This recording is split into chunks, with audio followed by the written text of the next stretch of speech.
Bon retour à tous. Nous sommes le 30 juillet 2026 et le professeur John Mearsheimer nous rejoint pour tenter de donner un sens à ce qui se passe dans le monde. Merci donc de revenir parmi nous. Avec plaisir, Glenn. Je ferai de mon mieux, même si, comme vous le savez bien, c'est une tâche très difficile à l'heure actuelle.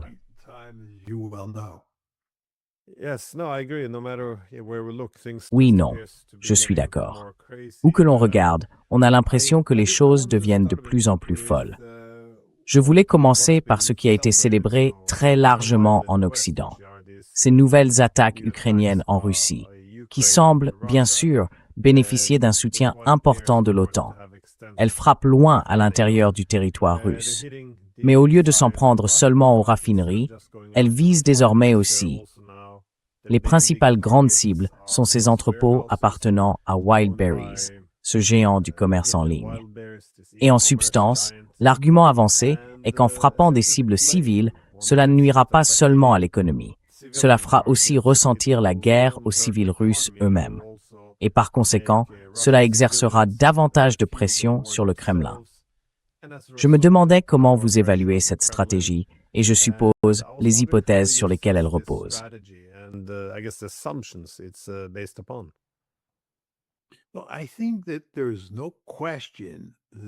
Eh bien, je pense qu'il ne fait aucun doute que ces attaques ukrainiennes posent des problèmes aux Russes. Je pense que les effets que vous venez de décrire sont réels. Les gens seront mécontents et ils feront pression sur le gouvernement pour qu'il fasse quelque chose. Mais il y a alors deux grandes questions à se poser. Premièrement, que va faire le gouvernement russe? Et deuxièmement, quel effet ces attaques ukrainiennes de drones à longue portée auront-elles sur l'issue de la guerre? Ce sont les deux questions qu'il faut se poser. Pour commencer par la première, le résultat final de cette campagne, c'est qu'elle a conduit Poutine à mener la guerre de manière plus agressive contre l'Ukraine.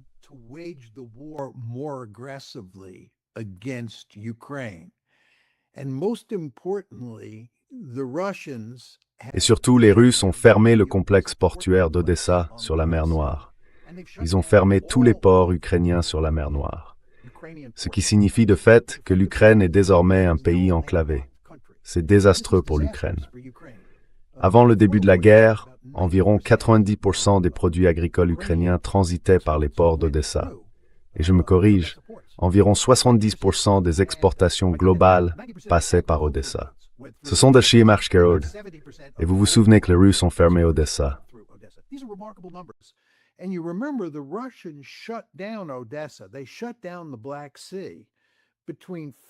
Ils ont fermé la mer Noire entre le 24 février 2022, quand la guerre a commencé, et le mois de juillet, quelques mois plus tard. Et pendant cette période, de février à juillet 2022, les Russes ont causé d'énormes dégâts à l'économie ukrainienne. Heureusement pour l'Ukraine, un accord a été conclu sous l'égide de l'ONU et de la Turquie. Il a permis la réouverture du port, ou plutôt des ports, dans la région d'Odessa en juillet 2022. Pour les Ukrainiens, c'était une manne tombée du ciel. Avançons jusqu'à aujourd'hui. Ce que les Russes ont fait, c'est fermer le complexe portuaire d'Odessa. Ils ont fermé tous les ports ukrainiens sur la mer Noire.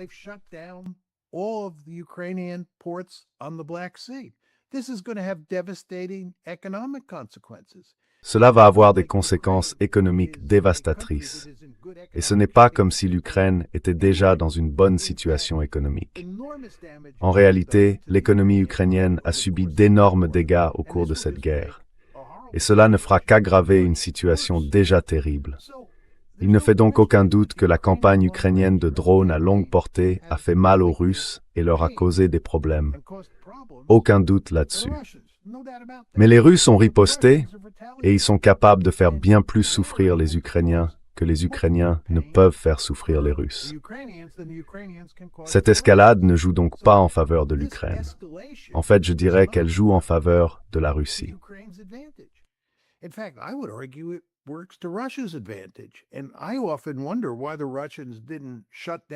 Et je me demande souvent pourquoi les Russes n'ont pas fermé plus tôt le complexe portuaire d'Odessa. Pourquoi ont-ils attendu si longtemps?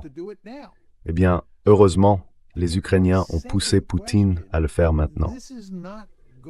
Donc, pour en venir à ma deuxième question, cela ne va pas améliorer les chances de l'Ukraine de gagner la guerre. En réalité, cela va jouer au détriment de l'Ukraine. Et d'ailleurs, ce qui compte ici, ce n'est pas seulement la fermeture des ports ukrainiens sur la mer Noire. Le fait est que si l'on regarde ce que fait l'offensive aérienne russe contre l'Ukraine, elle vise aussi toutes sortes d'infrastructures, toutes sortes de sites où sont produits à l'intérieur de l'Ukraine des drones et du matériel militaire.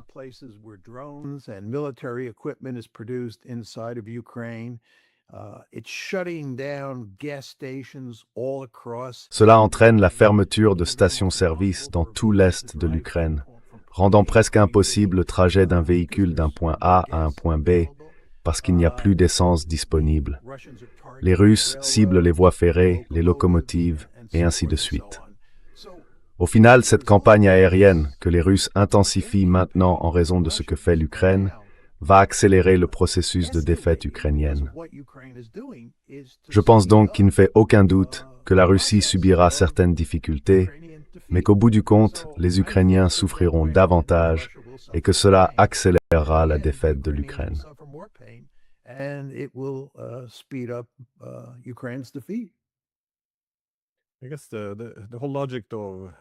J'imagine que toute cette logique consistant à accroître la pression sur la Russie, en espérant qu'elle finira d'une manière ou d'une autre par capituler, semble erronée pour la même raison que celle qui consiste à mesurer le succès en Iran à l'aune des morts et des destructions. Oui, c'est la même erreur, parce que s'ils y voient une menace existentielle, la seule réponse serait l'escalade. Mais j'ai trouvé intéressant que l'Ukraine ait commencé à attaquer tous ses navires, des navires russes, dans la mer d'Azov en mer Noire. Ça m'a semblé étrange, parce que, vous savez, il y avait toute cette, pas un cessez-le-feu complet en mer Noire, mais tout ce qui restait de cet accord sur les céréales, c'est-à-dire ne pas attaquer les navires de l'autre.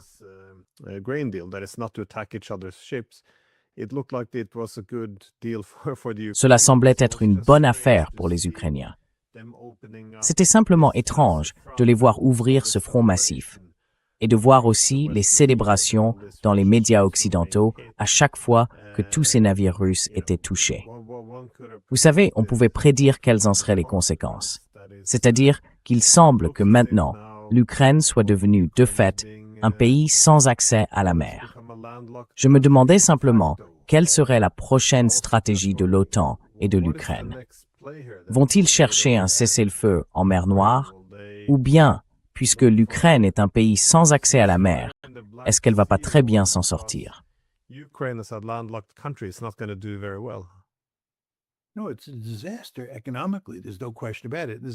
Non, sur le plan économique, c'est un désastre. Il n'y a aucun doute là-dessus. Comme je l'ai dit, l'Ukraine était déjà dans une situation économique désespérée avant même que cette campagne russe contre Odessa ne s'intensifie. Ce qui va se passer, c'est que la guerre aérienne va détruire l'économie ukrainienne et ses infrastructures. Et en même temps, les Russes vont améliorer progressivement leur situation sur le champ de bataille. Ils le font déjà. Il est tout à fait clair qu'ils contrôleront l'ensemble du Donbass d'ici la fin de l'année. Et je pense qu'à ce stade, la seule question intéressante est de savoir quelle quantité de territoire les Russes finiront par prendre.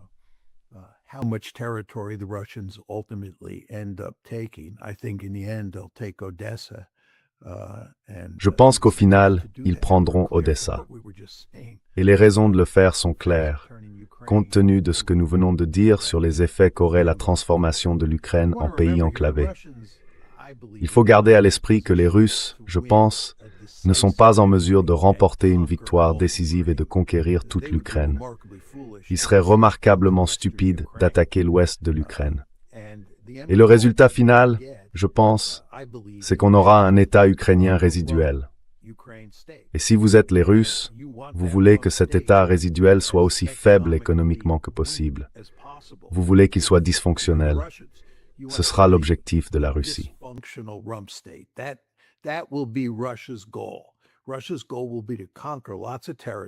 L'objectif de la Russie sera de conquérir beaucoup de territoires, sans s'enliser dans des zones principalement peuplées d'Ukrainiens de souche, puis de veiller à ce que l'État résiduel qui restera, cette Ukraine amputée, soit dysfonctionnel. Et prendre les ports de la mer Noire est une étape majeure dans cette direction. Donc je pense que ce qui va se passer, c'est que la guerre va suivre son cours. Elle se réglera sur le champ de bataille. Et les Russes remporteront une victoire laide, pas une victoire décisive. Ils remporteront une victoire laide. Et à un moment donné, vous aurez un conflit gelé. Je pense que c'est vers cela que vous vous dirigez. Et je ne vois pas comment les Ukrainiens pourraient renverser la situation.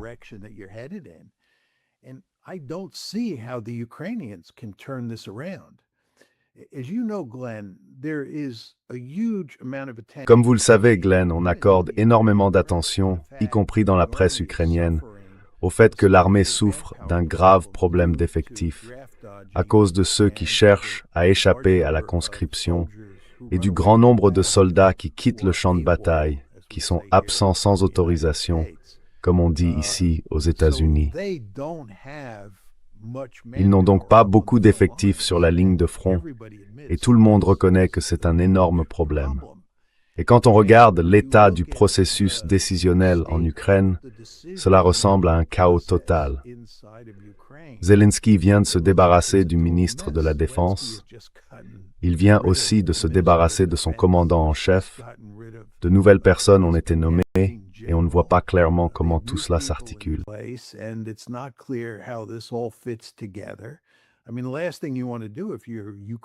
Je veux dire, la dernière chose qu'on puisse souhaiter à l'Ukraine, à un moment aussi critique de la guerre, c'est une telle débâcle politique qui aboutit au limogeage de ce que je considérerais en dehors de Zelensky comme les deux principaux décideurs du processus de sécurité nationale ukrainien. Mais c'est là qu'ils en sont. Donc, quand on regarde ce qui se passe sur le champ de bataille, le fait que la ligne de front ukrainienne est en train de céder, que la campagne de bombardement s'est intensifiée et joue désormais largement en faveur de la Russie, puis quand on observe la situation politique à Kiev, notamment concernant le général commandant et le ministre de la Défense, on ne peut qu'en conclure que l'Ukraine est dans une situation vraiment très grave.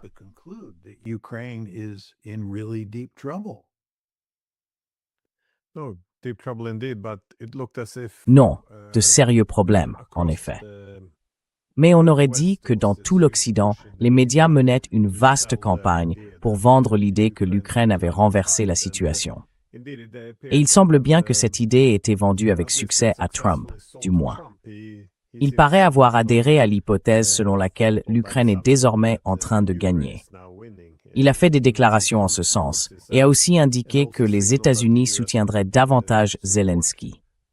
C'est assez étrange, parce que, alors qu'on voit ce renversement de tendance, il semble avoir perdu une partie de son élan. Car je pense que sinon un effondrement, du moins un déclin, devient maintenant assez évident.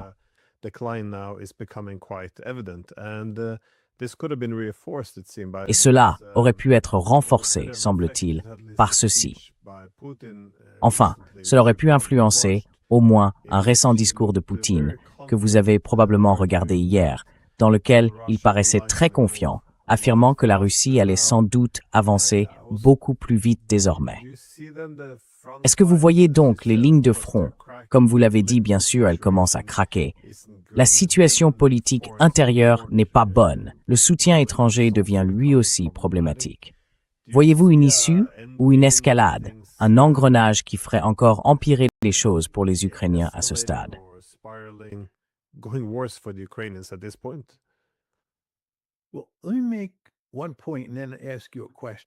Eh bien, laissez-moi faire une remarque, puis vous poser une question. Je pense qu'il est difficile de dire exactement comment cela va se terminer et quand cela va se terminer. Et la raison, ce sont les drones. Je pense que s'il n'y avait pas eu de drones dans ce conflit, les Ukrainiens auraient perdu depuis longtemps. Ce qui les a vraiment sauvés, c'est l'apparition d'un très grand nombre de drones sur la ligne de front. Ils ont, en gros, forcé les Russes à avancer très lentement et avec beaucoup de prudence. Et ils ont permis aux Ukrainiens de compenser le fait qu'ils sont très largement inférieurs en nombre de soldats sur le front, et en outre, qu'ils n'ont pas assez de troupes pour occuper densément les lignes avancées.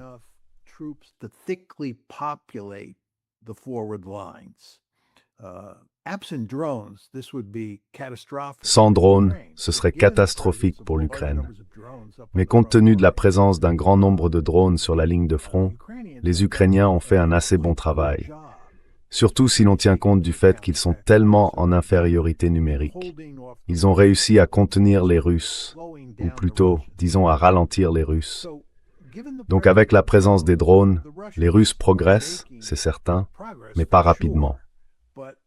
Or, Poutine aimerait voir des progrès rapides. Reste à voir si ça se produira à cause de la présence des drones.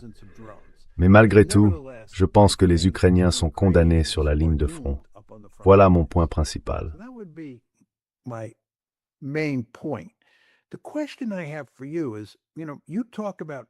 La question que je vous pose, c'est que vous dites que Trump semble avoir décidé maintenant de soutenir une nouvelle fois l'Ukraine. Comme nous le savons tous les deux, il a changé d'avis plusieurs fois sur cette question. Mais si l'on regarde ce qui s'est passé lors de la réunion du G7 en juin en France, puis début juillet lors de la réunion de l'OTAN à Ankara, on avait l'impression que Trump était impressionné par ce que faisaient les Ukrainiens. Il avait adhéré à la campagne de propagande selon laquelle l'Ukraine mettait les Russes en difficulté. Et il a, en quelque sorte, choisi son camp, celui des Ukrainiens. D'accord, mais ma question est la suivante. Et alors, que va faire Trump? Va-t-il donner davantage d'armes aux Ukrainiens? Va-t-il leur fournir davantage de patriotes?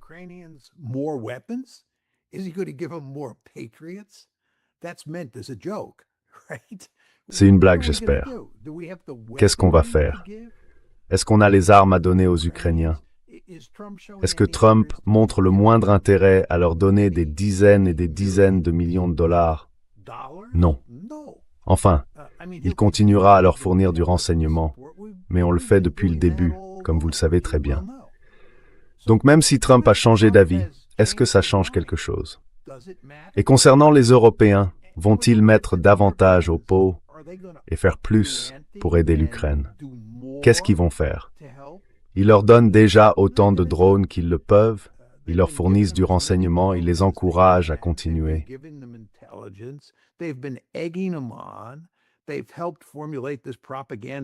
Ils ont contribué à élaborer cette campagne de propagande censée aider l'Ukraine, mais qui, comme vous et moi le disions au début de l'émission, a essentiellement produit l'effet inverse.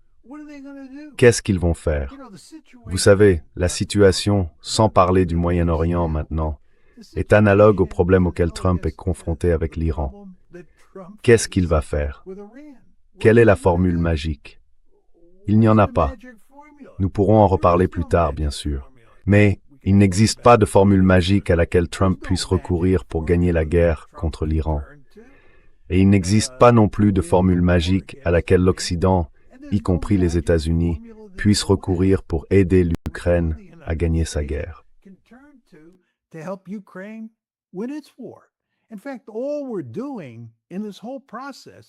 En fait, dans tout ce processus, tout ce que nous faisons, comme vous et moi le disons depuis Dieu sait combien de temps, c'est faire en sorte que l'Ukraine perde davantage de territoire, subisse davantage de pertes et finisse comme un État véritablement dysfonctionnel.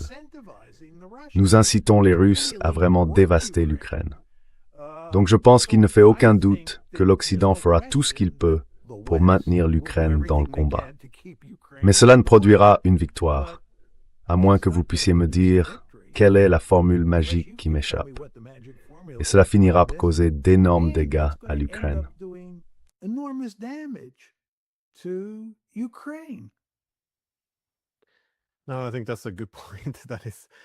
Non, je pense que c'est un bon point.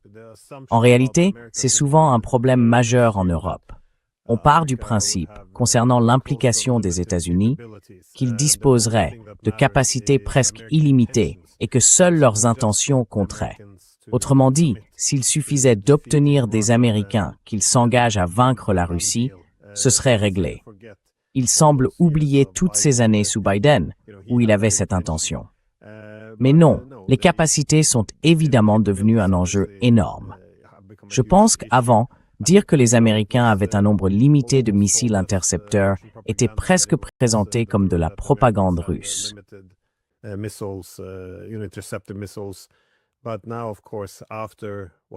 Mais aujourd'hui, bien sûr, après ce qu'on a vu en Iran, je pense que c'est devenu admis. On est essentiellement passé de cette propagande russe à une réalité acceptée comme telle. Mais oui, beaucoup de choses que font les États-Unis aujourd'hui, comme accorder à l'Ukraine une licence pour développer ses propres systèmes Patriot, je ne vois tout simplement pas cela se produire prochainement, ni même à moyen ou à long terme. Donc, je ne le vois pas arriver, ce qui donne l'impression que tout cela n'est que du théâtre.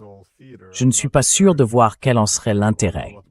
Mais je voulais vous demander comment vous voyez le lien qui se fait désormais, peut-être, entre l'Ukraine et la guerre en Iran.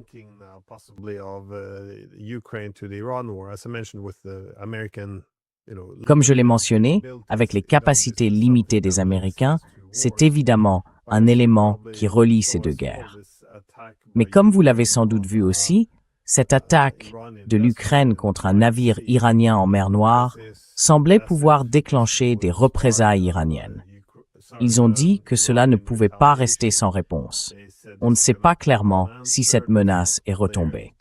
Mais les Ukrainiens ont clairement signalé qu'ils voulaient désamorcer la situation et que ce n'était pas intentionnel.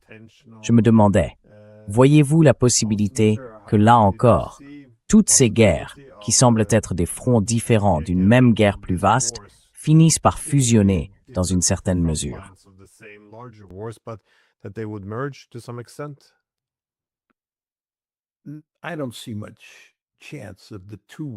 Je ne vois pas beaucoup de chances que les deux guerres soient liées sur le plan des combats. Elles sont liées en ce sens que nous avons utilisé tellement d'armes précieuses au Moyen-Orient que nous ne les avons plus à disposition pour les donner aux Ukrainiens. Comme vous le savez, Glenn, l'arme que les Ukrainiens veulent vraiment, c'est le missile Patriot. Eh bien, si vous regardez notre stock de missiles Patriot avant le 28 février, c'est à ce moment-là que la guerre contre l'Iran a commencé. Et si vous regardez où en est ce stock aujourd'hui, nous avons utilisé environ les 2/3 de nos Patriots. Réfléchissez-y. Et il faut beaucoup de temps pour produire des Patriots. Nous n'avons donc aucun Patriot à donner à l'Ukraine.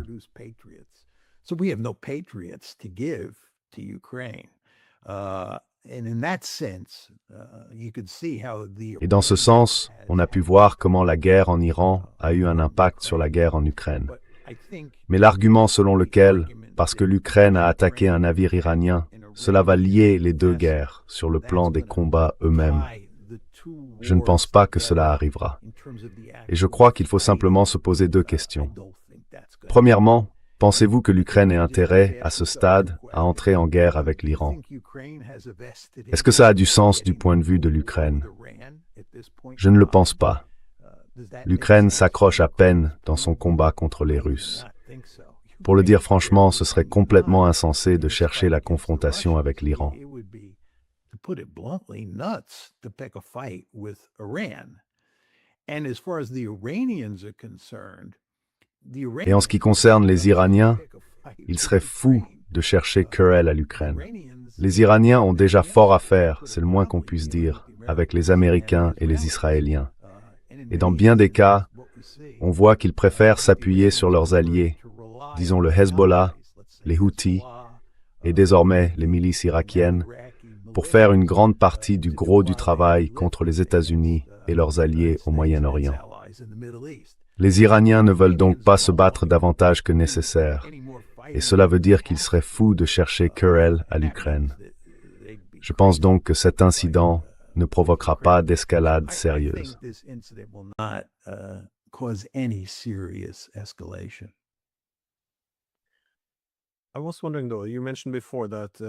Je me demandais toutefois, vous avez dit tout à l'heure que la situation sur les lignes de front n'était pas très bonne et que le Donbass pourrait tomber cette année. Et il semble que cet immense, enfin, ce qu'il reste de la défense, ce sera Sloviansk et Kramatorsk. Or, on voit que les Russes ne s'en approchent pas seulement. Ils progressent surtout depuis le sud, après avoir pris Konstantinovka. cela devient... Enfin, ce n'est pas encore encerclé, mais il s'en rapproche. Et à l'ouest de Konstantinovka, il remonte maintenant assez vite vers le nord. Cela signifie qu'il pourrait commencer à le bloquer, non seulement à l'est et au sud, mais aussi depuis l'ouest. Le seul endroit où ils ont eu un peu plus de difficultés, c'est par le nord. Je crois qu'ils est censé descendre depuis Krasny Liman et en substance, achever un encerclement complet.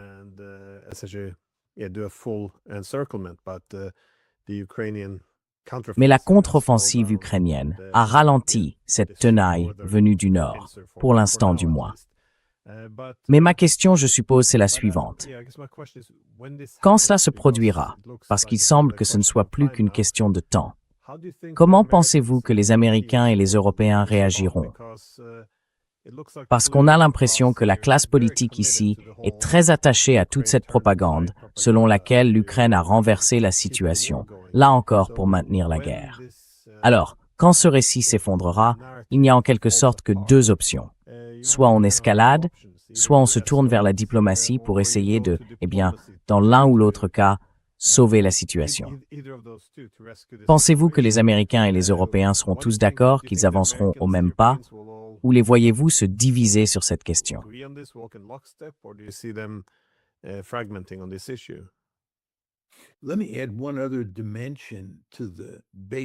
Permettez-moi d'ajouter une autre dimension au scénario de base que vous avez décrit. Les Européens en particulier, mais aussi les États-Unis, ou du moins des éléments importants aux États-Unis, estiment que la Russie représente pour eux une menace mortelle. Donc il ne s'agit pas seulement des Russes qui vaincraient l'Ukraine et menaceraient l'avenir de l'Ukraine. Il s'agit des Russes qui seraient alors bien mieux placés pour menacer de conquérir l'Europe de l'Est, voire peut-être une plus grande partie de l'Europe. Je ne crois pas que ce soit vrai, mais beaucoup de gens en Occident le croient. Cela rend la situation à laquelle l'Occident sera confronté lorsque l'Ukraine finira par être vaincue dans le Donbass d'autant plus effrayante, d'autant plus dangereuse. Et cela nous ramène à votre question. Que fera l'Occident?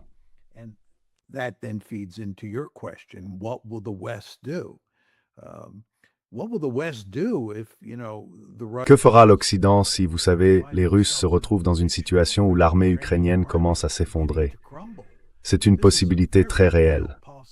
Je veux dire, cela arrive souvent dans les conflits prolongés. C'est ce qui est arrivé à l'armée allemande à la fin de l'été et au début de l'automne 1918. C'était une force de combat redoutable lorsqu'elle a lancé les offensives Ludendorff en mars 1918. En fait, en mars 1918, on craignait que les Allemands gagnent la guerre. Et bien sûr, la guerre s'achève le 11 novembre 1918 par une défaite dévastatrice pour les Allemands, parce que l'armée a fini par se désintégrer. Elle s'est effondrée. Et je pense que cela pourrait très bien arriver aux Ukrainiens. Et alors votre question c'est, que fait l'Occident? Et que pouvons-nous faire sur le plan militaire? Vous dites que nous avons peut-être deux options.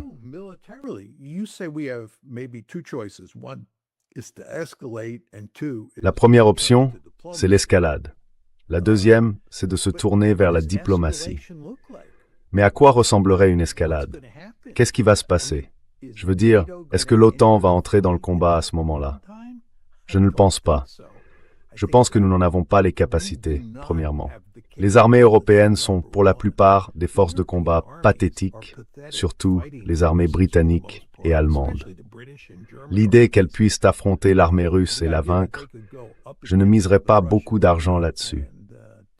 Le point le plus important, Glenn, comme vous le savez bien, c'est que les Russes ont de nombreuses armes nucléaires. Voulons-nous nous engager dans une guerre où nous provoquerions les Russes, au point qu'ils utilisent peut-être ces armes nucléaires? Je ne le pense pas. Donc, je ne pense pas que l'Occident ait une option militaire. Je ne vois pas comment l'Occident pourrait faire monter les enchères de manière significative.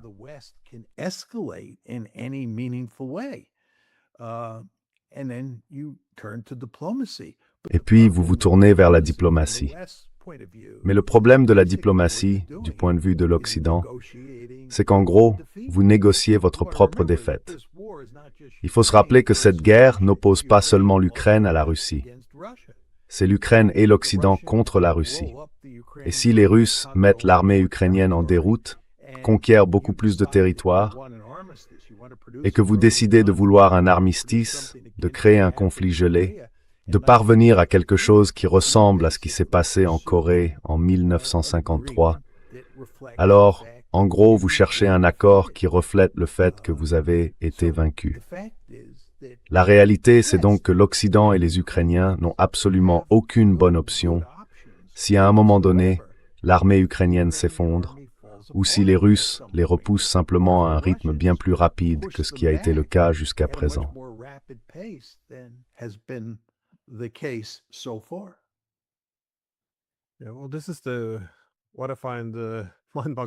Eh bien, c'est ça que je trouve ahurissant dans la position de l'OTAN.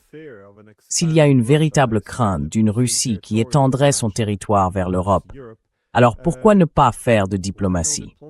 Parce que s'il n'y a pas de règlement pacifique, pas d'accord qui permette aux Russes d'obtenir certaines garanties de sécurité, la seule manière dont ils pensent pouvoir obtenir la paix, en repoussant l'OTAN, ce serait par la conquête territoriale. C'est-à-dire en s'assurant que le Donbass, idéalement soumis, Kharkiv, et bien sûr Mykolaïv et Odessa, soient sous contrôle russe. Si c'est le cas, alors le danger que représente une Ukraine dans l'orbite de l'OTAN serait une menace moindre.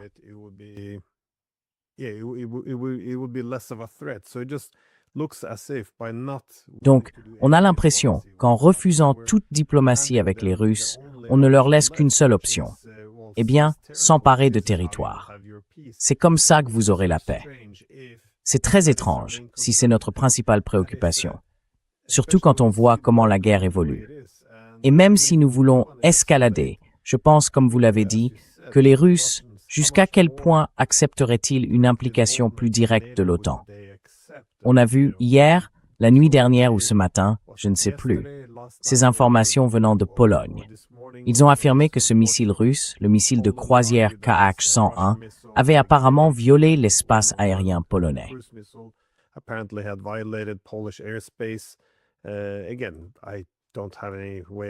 Encore une fois, je n'ai aucun moyen de confirmer si c'est exact ou non. Mais on dirait que les Russes prennent un peu plus de liberté qu'auparavant. J'ai vu qu'ils ont par exemple bombardé le consulat honoraire de Lettonie à Sloviansk. On dirait qu'ils signalent maintenant à l'OTAN que ça suffit. Et donc, même si nous pouvions escalader du côté de l'OTAN, que nous en avions, vous savez, les capacités, et que nos responsables politiques étaient assez furieux pour le faire, vous savez, ça monterait probablement très vite. La réponse ne serait pas aussi mesurée que par le passé. Mais rien de tout ça n'a de sens pour moi. Alors, s'il vous plaît.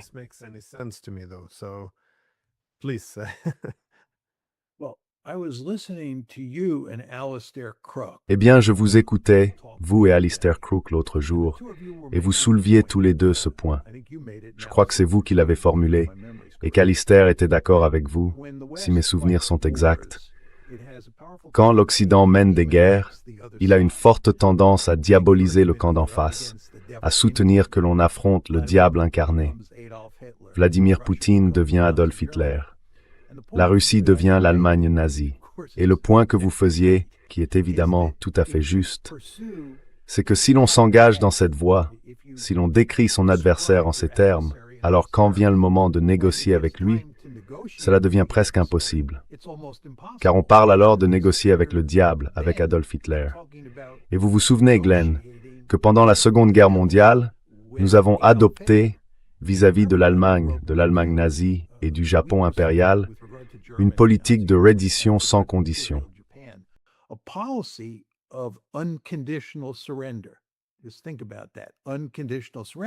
Réfléchissez-y, la reddition sans condition. Si votre objectif c'est la reddition sans condition, vous ne pouvez pas avoir de diplomatie. Parce que ce que vous dites, c'est que l'autre camp doit capituler totalement. Et bien sûr, c'était parce que nous considérions le Japon impérial et l'Allemagne nazie comme l'incarnation du diable. Et encore une fois, dès lors que vous le croyez, et je ne dis pas que ce n'était pas vrai dans le cas d'Adolf Hitler, vous n'obtiendrez pas de négociation. Et c'est ce qui s'est passé ici, comme vous deux le décriviez dans votre émission. Nous nous retrouvons désormais, surtout en Europe, je pense, davantage qu'aux États-Unis, dans une situation où nous, en Occident, avons décrit les Russes comme l'incarnation du diable et Poutine comme la source de tout mal. Et cela rend les négociations, je ne veux pas dire impossibles, mais extrêmement difficiles.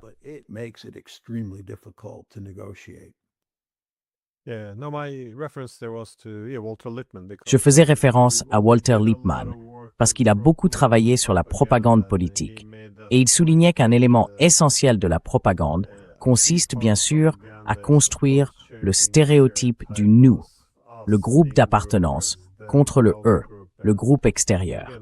Et là encore, quand les choses sont présentées comme le bien contre le mal, c'est un excellent moyen de mobiliser le public pour la guerre. Mais cela rend impossible l'acceptation d'une paix viable. Au départ, son premier travail s'organisait autour de la révolution bolchevique, parce que les bolcheviks étaient présentés comme le mal absolu. Mais lorsqu'il est devenu évident qu'il l'emporterait, il fallait un bon accord.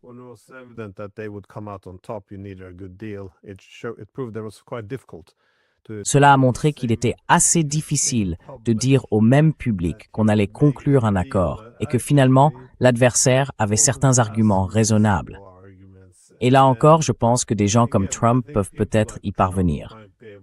Je l'ai vu, vous savez, après avoir dit que l'Iran était le mal à l'état pur, suggérer soudainement que les Iraniens avaient une préoccupation légitime, qu'ils avaient des raisons de vouloir des missiles balistiques. Je ne connais aucun autre responsable politique qui pourrait faire ça, mais avec Walter Lippmann, je pense qu'il a aussi étendu cela à la Première Guerre mondiale. Parce que pour faire entrer les Américains dans la Première Guerre mondiale, il faut vraiment dépeindre les Allemands comme de purs animaux.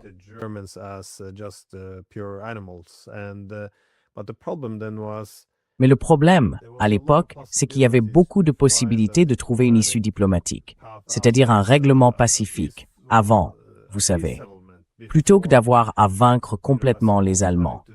Et même une fois les Allemands vaincus, le point de vue de Lippmann, si je ne me trompe pas, c'était qu'il voulait vaincre le mal, et que ce mal devait rester vaincu. Cela a donc abouti à une défaite très humiliante, qui a jeté les bases d'une autre guerre mondiale. C'est donc toujours dangereux. Il n'est pas dans votre intérêt de diaboliser votre adversaire. Et il semble que nous ne tirions pas cette leçon de l'histoire.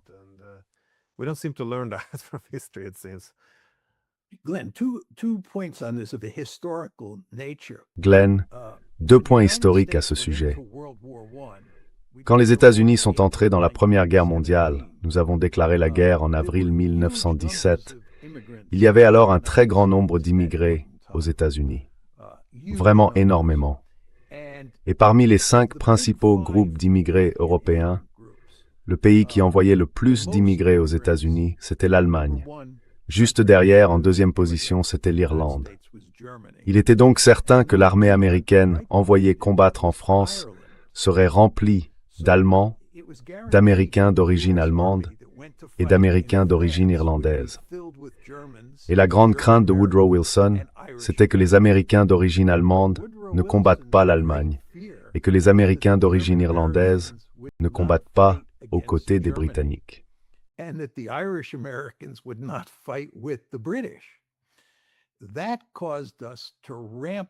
Cela nous a conduit à intensifier la campagne de propagande contre l'Allemagne de manière vraiment extrême, pour nous assurer que les Américains d'origine allemande et les Américains d'origine irlandaise rejoignent le combat avec enthousiasme. Et au passage, la campagne anti-allemande aux États-Unis pendant la Première Guerre mondiale est vraiment difficile à croire. Si vous revenez sur ce qui s'est réellement passé, il existe une littérature énorme sur le sujet. Car, encore une fois, les Germano-Américains constituaient le plus grand des 5 grands groupes ethniques européens qui avaient afflué aux États-Unis, approximativement des années 1830 jusqu'à la Première Guerre mondiale. Voilà le premier point. Le deuxième, c'est que je crois que Lippmann est sorti diplômé de Harvard en 1909. Et bien sûr, nous entrons en guerre en 1917 et il avait participé très activement au débat public.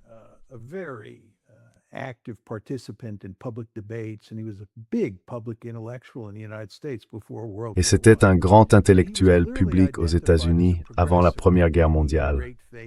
Il était clairement identifié comme progressiste. Il avait une grande foi dans la nature humaine, et ainsi de suite.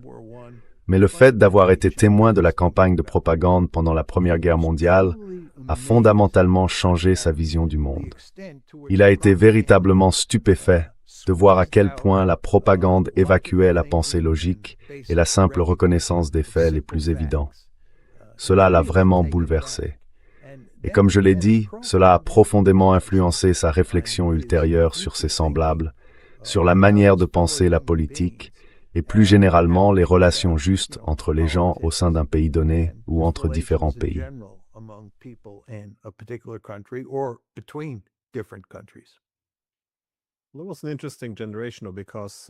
C'était une génération intéressante, parce que jusque-là, vous savez, la propagande politique n'était pas encore devenue un terme aussi péjoratif.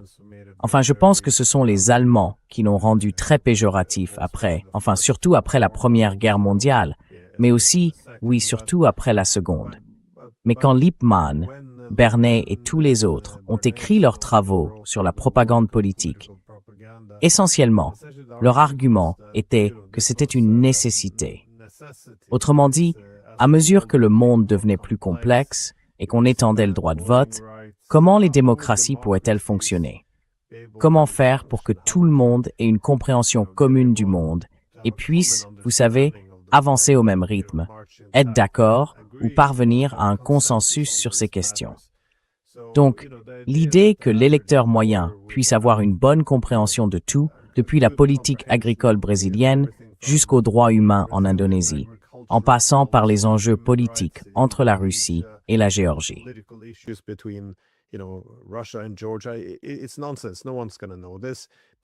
C'est absurde. Personne ne va savoir ça. Mais on le voit dans des conflits, comme lorsque la Russie a envahi l'Ukraine. Tout à coup, l'ensemble de la population occidentale savait exactement de quoi parlait cette guerre. Les gens n'avaient pas besoin de savoir où c'était sur une carte, ni de connaître l'histoire ou le contexte. Mais tout le monde avait, en quelque sorte, la formule magique. C'est une lutte entre la démocratie libérale et l'autocratie. Et on nous a tous dit que c'était une lutte entre le bien et le mal. C'est une invasion non provoquée. Et vous savez, c'est comme Hitler. Une fois qu'on vous sert cette formule, tout le monde rentre dans le rang. Et vous savez, je pense que c'est pour ça qu'au départ, des gens comme Lippmann pensaient que la propagande politique était nécessaire. Mais évidemment, après en avoir vu le côté le plus laid, je pense que des gens comme Lippmann ont changé d'avis.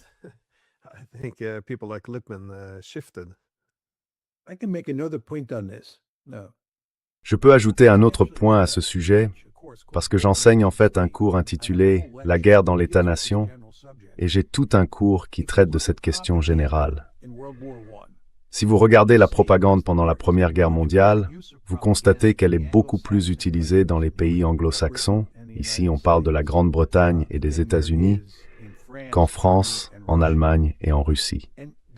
Et la raison, à mon avis, c'est que la Grande-Bretagne et les États-Unis, et surtout les États-Unis, sont physiquement séparés du continent européen. Dans ces deux pays anglo-saxons, beaucoup de gens pensent que ce qui se passe sur le continent ne les affecte pas parce qu'ils sont protégés. Dans le cas britannique, par la Manche, et dans le cas américain, par l'océan Atlantique.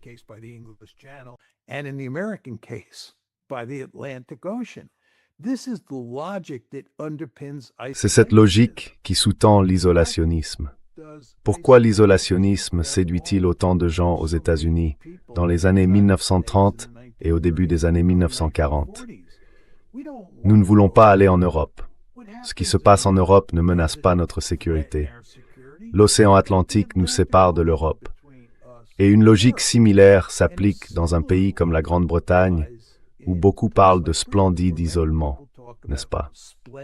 Au final, si vous êtes les États-Unis ou la Grande-Bretagne, et que vous entrez en guerre contre l'Allemagne nazie pendant la Seconde Guerre mondiale ou contre l'Allemagne impériale pendant la Première Guerre mondiale, vous devez motiver la population à se battre et à mourir, parce que c'est ce qui est nécessaire ici. On parle de combattre et de mourir en très grand nombre.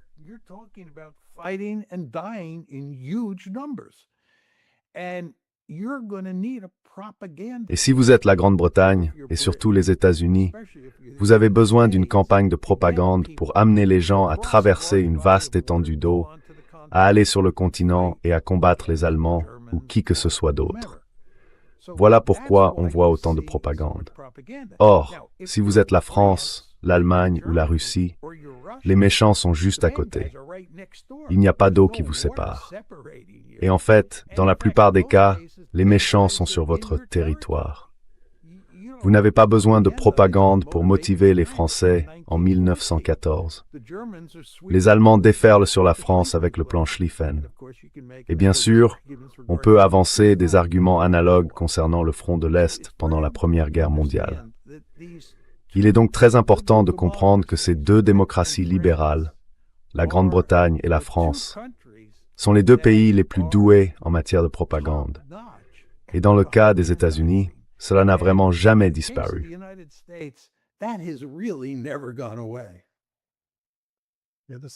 Il existe aussi d'autres travaux qui suggèrent que les États-Unis et le Royaume-Uni avaient une propagande bien plus efficace pendant la guerre froide que les communistes. Parce qu'un élément essentiel de la propagande politique, c'est aussi de, disons, présenter l'information comme étant altruiste et crédible. Autrement dit, comme on l'enseigne également dans la littérature sur les théories de la communication, il est très important de savoir qui envoie le message. La crédibilité de la source compte énormément. Donc, lorsque tous vos médias, les médias d'État, tous les récits viennent du gouvernement, comme c'était le cas en Union soviétique, vous savez, les gens savent qui leur dit ces choses. Cela devient donc moins convaincant. Les Américains et les Britanniques avaient davantage de moyens. Ils pouvaient utiliser des entreprises privées. Ils ont créé des ONG qui sont en réalité financées par les gouvernements. Ils avaient donc une façon de, blanchir le message politique, ce qui le rendait beaucoup plus convaincant. Mais sur ce point, cependant,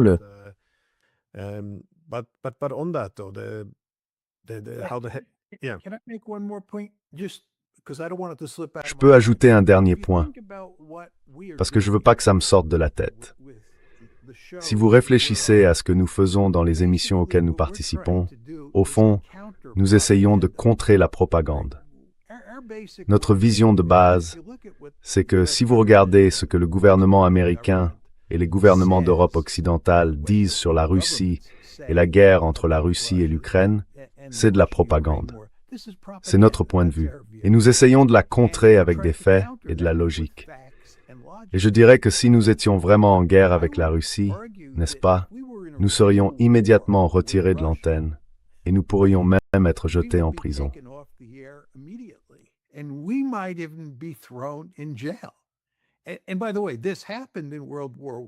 Et d'ailleurs, ça s'est produit pendant la Première Guerre mondiale et la Seconde Guerre mondiale.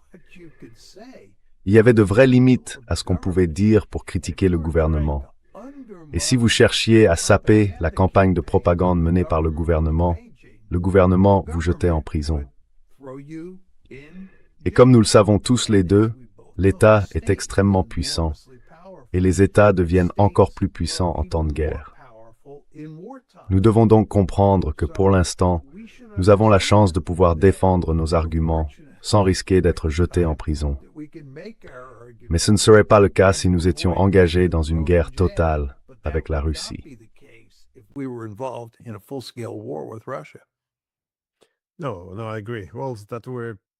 Non, je suis d'accord.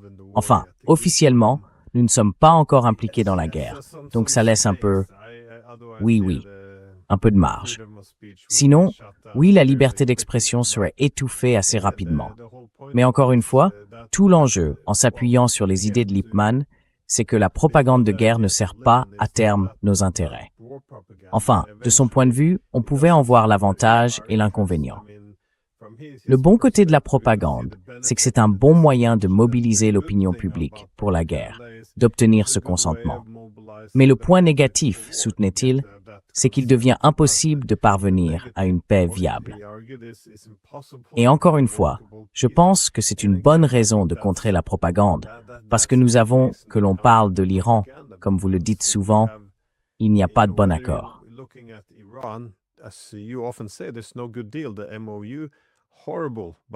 Le protocole d'accord, c'est horrible, mais c'est la meilleure chose, la meilleure option sur la table. Donc, il faut l'accepter. Mais, vous savez, il est impossible de conclure un véritable accord avec un pays comme l'Iran parce qu'il a été diabolisé à un point tel que les gens sont convaincus que ce n'est qu'un pays de radicaux qui passent leur journée à réfléchir à la façon de détruire l'Amérique. C'est devenu normal. Et c'est pareil pour la Russie, qui semble désormais être dans la continuité de l'Union soviétique. Et je pense que c'est quelque chose qu'on a vu vers la fin de la guerre froide. Il y avait des gens comme Solzhenitsyn qui s'inquiétaient.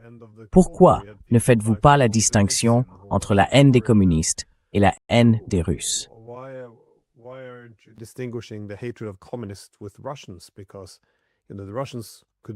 Parce que les Russes pourraient être vos meilleurs amis. Eux non plus ne veulent pas des communistes. Et George Kennan, entre tous, disait la même chose. Pourquoi nous en prenons-nous aux Russes? Nous voulions mettre fin au système communiste. Les Russes ont été les principaux à s'en débarrasser. Et maintenant, nous nous en prenons à eux. Voilà ce que je veux dire. C'est que je ne pense pas que la propagande soit à notre service, ni qu'elle nous soit bénéfique d'une quelconque manière en ce moment. Mais non, je suis d'accord. Si nous nous impliquions directement dans cette guerre, ce petit podcast prendrait probablement fin assez rapidement. J'avais quand même une dernière question. Je voulais vous demander, à quoi pensez-vous que ressemblerait cette victoire russe? Vous avez dit auparavant que ce serait une paix laide.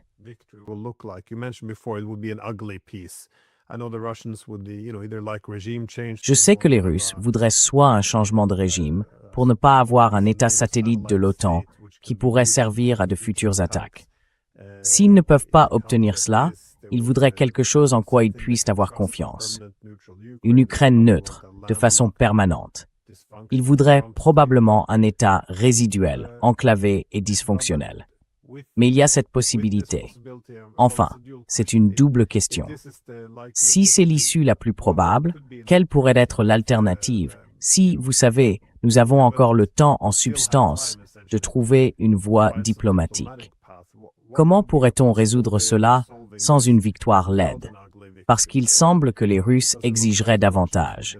S'ils veulent se sentir en sécurité, il leur faudrait, semble-t-il, un tout nouvel accord sur la sécurité européenne.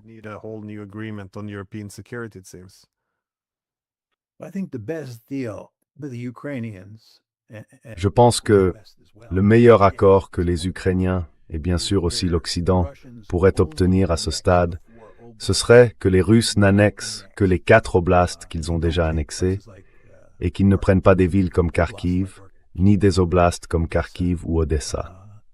Et la contrepartie, ce serait que l'Ukraine s'engage, tout comme l'Occident, à ce que l'Ukraine soit un État totalement neutre.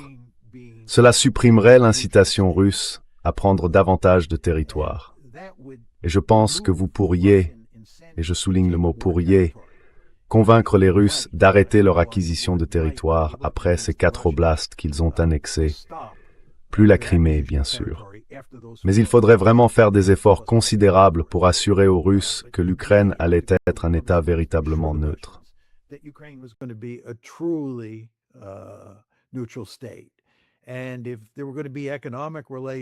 Et s'il devait y avoir des relations économiques entre l'Occident et cet État ukrainien restant, les Russes devraient eux aussi pouvoir entretenir des relations économiques décentes avec cet État ukrainien. Il faut vraiment modifier en profondeur la direction que prennent à la fois l'Occident et l'Ukraine dans leur manière d'envisager l'avenir de l'Ukraine, c'est-à-dire l'avenir de cet État résiduel. Je pense que c'est le meilleur accord possible que l'on puisse obtenir. Mais si vous regardez ce qui se passe, on revient à notre discussion précédente sur l'Ukraine et l'Occident, qui renforce le programme de drones à longue portée. Tout ce que ça fait, c'est inciter les Russes à escalader eux aussi.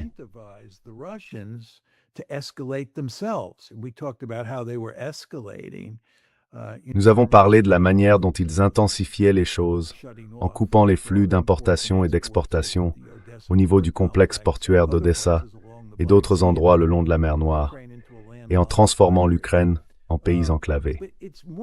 Mais ce n'est pas tout. Si l'Occident et l'Ukraine intensifient les choses, ils incitent aussi les Russes à prendre davantage de territoire, davantage d'oblasts. Et ils incitent les Russes à faire tout leur possible pour que l'Ukraine devienne un véritable État croupion dysfonctionnel. Ils poussent les Russes à faire tout leur possible pour détruire son économie. Et bien sûr, c'est pour cela qu'on veut que l'Ukraine soit enclavée, parce que c'est un bon moyen de détruire son économie.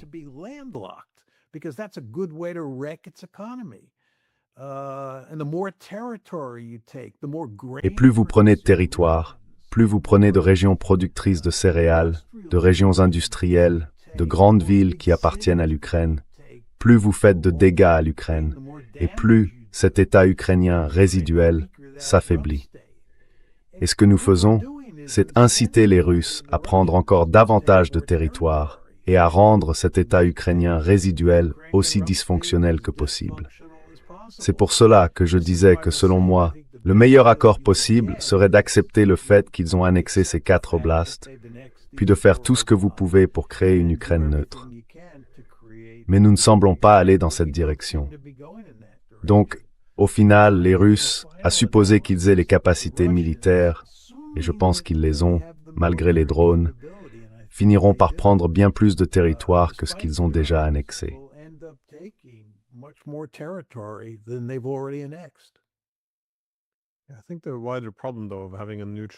Je pense que le problème plus large avec une Ukraine neutre, c'est que toute l'Europe s'est en quelque sorte détournée du concept même de neutralité.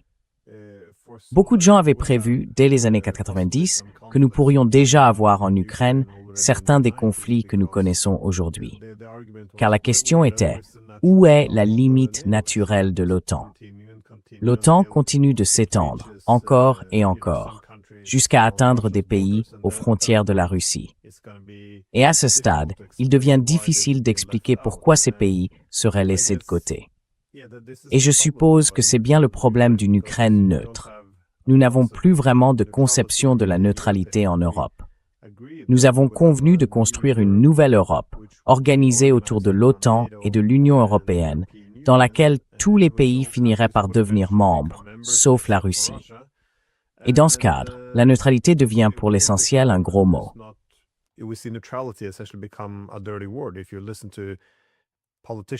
Si vous écoutez les responsables politiques suédois, par exemple, ils parlent aujourd'hui de l'époque où ils étaient neutres, comme d'une période de naïveté, vous savez. Désormais, ils seraient sur la véritable voie de la sécurité, parce que, bon, il manque un peu de logique dans leur argumentation. Mais quoi qu'il en soit, mon point est le suivant. L'engagement en faveur de la politique des blocs semble désormais absolu. Il n'y a aucune dissidence, aucune remise en question. Je veux dire, ces idées de sécurité indivisible, qui étaient un terme clé à la fin de la guerre froide, on ne les entend plus. Il n'y a plus rien de tout cela. Il est donc très difficile de résoudre la question ukrainienne dans ce cadre de neutralité, alors que je dirais nous n'acceptons plus la neutralité en Europe.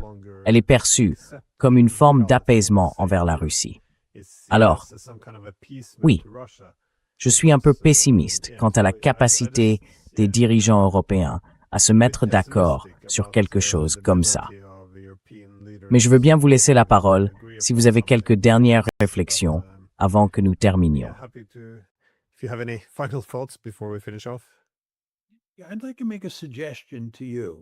J'aimerais vous faire une suggestion. Vous êtes jeune et vous êtes un politologue de tout premier ordre. Je pense que vous devriez écrire un grand livre qui essaierait d'expliquer comment les gens en Occident peuvent raisonner de façon aussi absurde d'un point de vue stratégique. C'est vraiment déroutant. Il me semble que tant de choses que vous et moi pensons qu'il faudrait faire relèvent simplement du bon sens, et sont dans l'intérêt des Ukrainiens. Vous savez, comme nous en avons déjà parlé, vous et moi ne sommes pas du tout anti-ukrainiens. Si les gens nous avaient écoutés en cours de route, les Ukrainiens seraient aujourd'hui bien mieux lotis qu'ils ne le sont. Et la même logique fondamentale s'applique pour la suite. Vous et moi, on se gratte tous les deux la tête en permanence en se demandant « Mais à quoi pensent ces gens en Occident ?»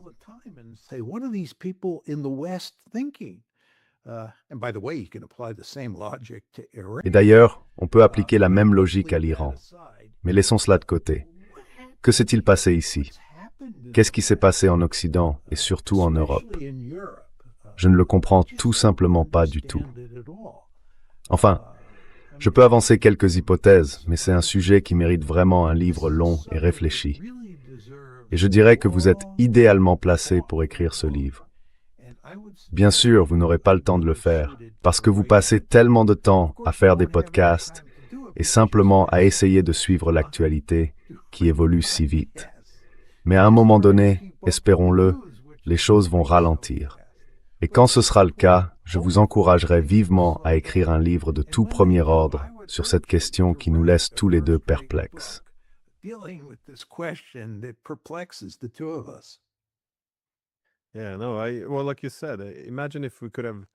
Eh bien, comme vous l'avez dit, imaginez si nous avions pu refaire les choses en 2014. Si nous n'avions pas renversé le gouvernement en Ukraine, les Ukrainiens auraient encore même la Crimée. Je veux dire, ils auraient tout. Cela aurait été le meilleur résultat possible. Mais là encore à l'époque, s'opposer au renversement de Yanukovych était considéré comme anti-ukrainien, même si la plupart des Ukrainiens ne le soutenaient pas. Imaginez qu'il ne l'ait pas fait. D'accord, s'ils avaient pu changer de cap en 2015, entre 2015 et 2022, s'ils avaient appliqué les accords de Minsk, accordé une certaine autonomie au Donbass, cela aurait suffi à les sortir de l'orbite de l'OTAN.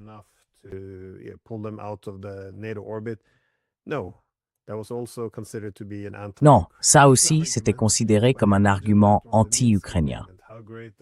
Mais imaginez, l'accord de Minsk, à quel point cela semblerait formidable aux Ukrainiens aujourd'hui. Ou même en 2022, l'accord d'Istanbul, vous voyez? Mais ça ne fait qu'empirer, encore et encore. La seule chose qui reste constante, c'est l'idée que tout accord serait, d'une manière ou d'une autre, anti-ukrainien. Et la plus grande foule des pro-ukrainiens continue simplement de pousser le pays vers la destruction. C'est assez frustrant à voir. Mais oui, non, c'est un bon sujet de livre. Jeżeli schrikt wybrać poran ze specs Sapsempori. Oui, ça risque d'être compliqué, mais je vais me pencher là-dessus. Quoi qu'il en soit, merci beaucoup pour votre temps et pour vos éclairages. C'est toujours un plaisir, Glenn.